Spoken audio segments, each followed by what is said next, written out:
I am the commander of the Hunter Killer Force's Atlantic Fleet. Welcome to my headquarters. This force consists of the Anti-Submarine Carrier Task Groups in the fleet. Each task group consists of an anti-submarine aircraft carrier and her aircraft squadrons, plus several destroyers, all of which operate as a team. Our mission is to find and destroy enemy submarines and to protect friendly shipping in the vast areas of the world's oceans, which are beyond the reach of our Navy's shore-based aircraft. The unique advantage of all aircraft carriers is their ability to take aircraft where they are needed, when they are needed, and without dependence on fixed land bases. The mobility of these floating air bases is the key to success in the many areas of the world where U.S. land-based planes cannot operate. Now, we have a group of pilots and air crewmen who are about to fly to one of our carriers at sea, where they will join the air group for a tour of duty. We can best explain how we operate by having you come with them while they report aboard. Will you join us?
Now hear this. The replacement ASW flight crews report to Ready Room 3 for a briefing. The replacement ASW flight crews report to Ready Room 3. And so today, you're going to learn some of the things you'll face in the months ahead as you assume the challenges of anti-submarine warfare. You'll better understand why ASW is so vital and why right now it has one of the Navy's top priorities. And as pilots and crew, you'll see the part you'll play in this vital mission. Now, there's nothing academic about it. It's a job demanding the best you can give. Let's not kid ourselves. It's painstaking work. It requires persistence and patience, and I feel quite strongly about this, a large amount of dedication. Much of the time, you'll be flying missions under far less than ideal conditions, both day and night, in good weather and bad.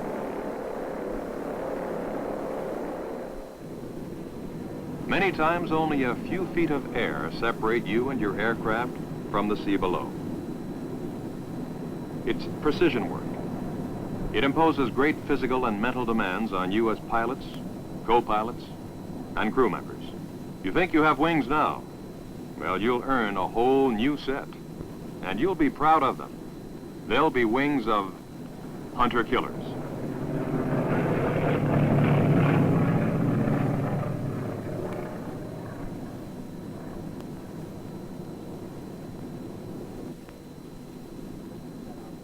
Aircraft of a Huck group operate from an aircraft carrier which provides central control for each mission.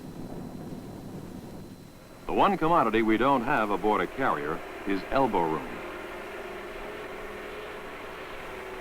Spotting planes, getting a launch ready is all precision business. There's no place for rumpled fenders. We expect top performance from our plane handlers. From you, we also expect top performance. Whether you fly search and attack aircraft or helicopters, you are carrier pilots.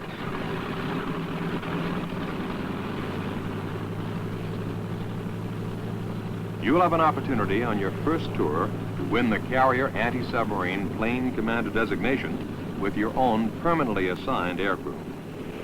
The S-2E Grumman Tracker is the primary long-range detection and localization weapon system of the Huck Group.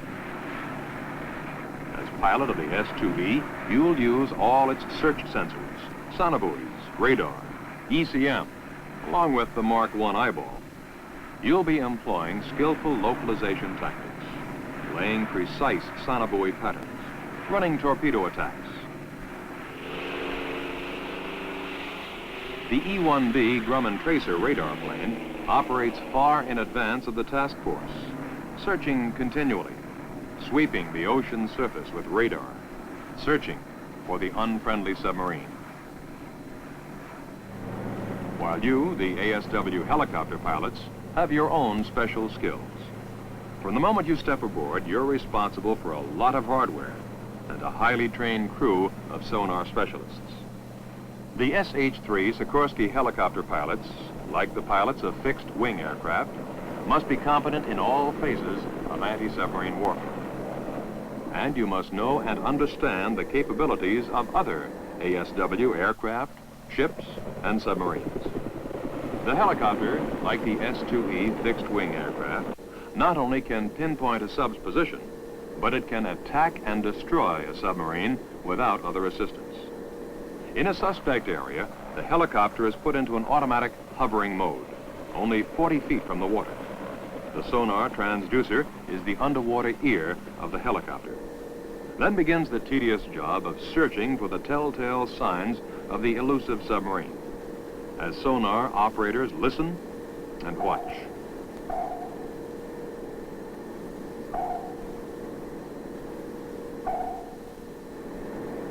All Huck Group air crewmen are specially selected, highly trained men. Each possesses an outstanding degree of professional skill and knowledge, whether in helicopters, E1Bs, or S-2Es. After months of intensive Navy schooling in electronics, computer technology, and anti-submarine warfare, you're now ready to join an air crew in the Huck Group. Your formal schooling is finished for now, but it is just the beginning of the flying and operational training you'll be doing here in your squadrons.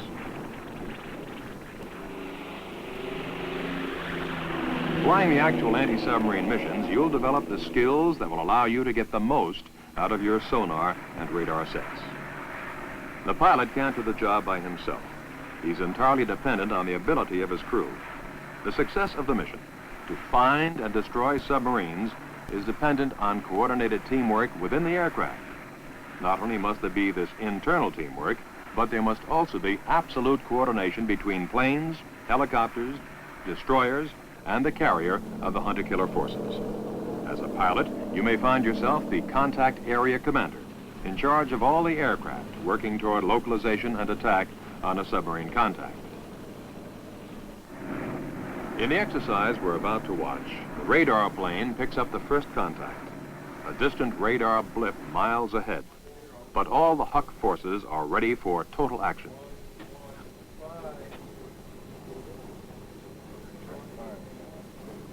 When a contact is reported, CIC aboard the carrier swings into action. Information pours in, is plotted, and the commander informs the group as to its future course of action. The admiral in this situation directs the radar plane to remain on station. It will serve as a communications link with the carrier, and it will vector an S-2E Tracker, already in the air, on a search of its own, into the contact area. The carrier remains clear, but two destroyers are ordered to move in toward the contact at full speed. The decision is made also to dispatch helicopters.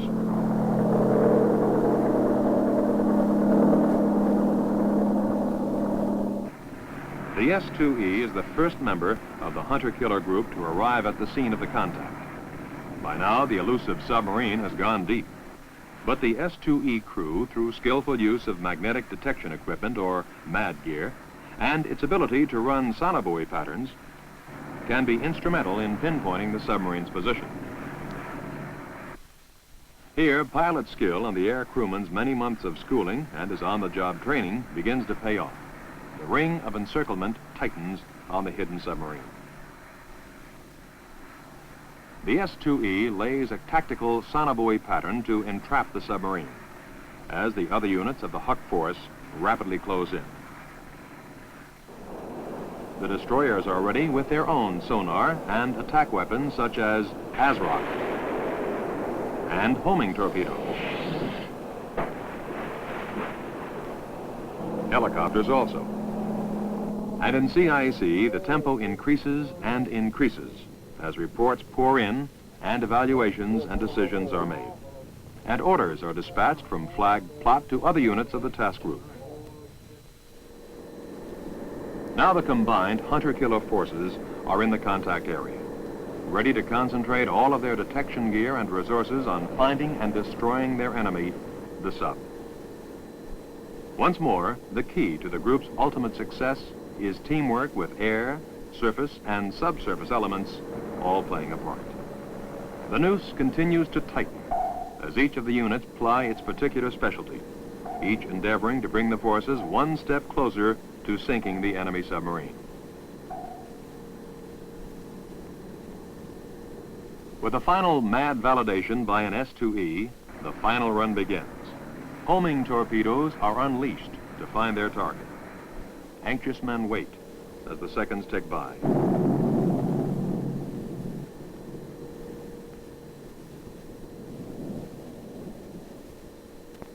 And then the report. A kill has been made. The results come into CIC and to flag plot. This time the sub was destroyed by an S-2E. Next time it might be by a destroyer or by a helicopter. However it's done, hunter-killer operations must continue around the clock.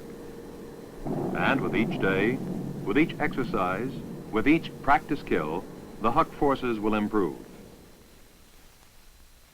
Progress in ASW has come through thousands of small but steady steps. There haven't been any great breakthroughs, but there have been some tremendous strides. Through the persistence, the patience, and the dedication of the ASW men who came before you. Today, the United States Navy stands first in the world in ASW capability. But you may well ask, what about the future, with its promise of more nuclear subs, and subs able to go deeper and farther, posing even greater difficulties of detection? Right now, we're preparing for that eventuality with our research and development program. We're developing high-speed anti-submarine aircraft with increased ranges, sonar with higher power, able to probe deeper and farther into the ocean, and improved underwater listening devices. We have better radar coming on, able to pick up submarine periscopes at long ranges, and new devices for seeing in the dark. And you, the pilots and crewmen, will share in ASW's future. For it's through you that the new programs and weapons will be tested and used should the need arise. For so long as the unfriendly submarine poses a threat to our country and the free world's safety and security, the anti-submarine forces will remain on station, patrolling, searching, practicing, improving. The war against the submarine is half a century old, and it will continue as long as there is a need for our country to maintain control of the sea. And for you, the new generation of hunter-killers, your part in this war is just beginning.